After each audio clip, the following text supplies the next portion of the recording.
when the idea of a portrait was mentioned of Michael Novak, the question came up, well, where should it be hung?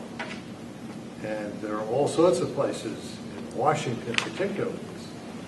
Michael Novak has been a public figure in Washington for decades, and yet it was determined that it should be at Ave Maria. And in a way, Tom and I knew it was fitting because Michael Novak was our first trustee.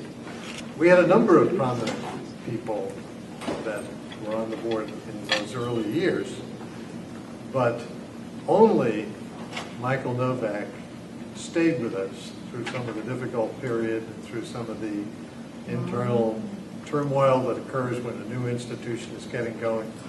So it is with enormous pleasure and gratitude that we can announce that the portrait of our first trustee will hang in the library of Ave Maria University. There are two traditions of the 13th century that I really very much admire. I learned of the first when I became provost of an experimental college on Long Island.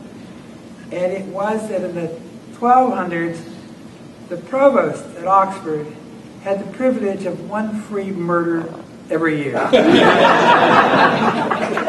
You might not think that would be enough, but if you consider how many dissenters would be worried all year long. My Lord, the second tradition I liked very much is that when they were about to hang a man, they gave him a chance for a few last words. And I take that as my assignment this evening. Igor learned the language of the great Renaissance painters. He knows how to do the color and the light. He knows how to do the darks and the brilliant. He knows how to do line and figure, but also just shapes through light. And he knows how to use symbolism. You know, every little detail in a Renaissance painting speaks of something else. And one of the most interesting features of these paintings is he takes you into the life of the person. And I'm very grateful, I think, to Igor. I didn't see the final product. Thank you very much. Oh, great. Marvelous.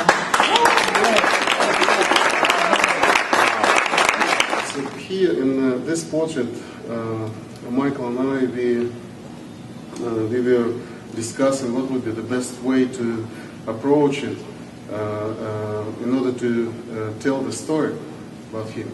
People will be coming to this painting and will know who it is, what it is about. It doesn't even need any description, like in today's museums, quite often in galleries you can see the painting and right next to it description, what it means. The painting should speak for itself.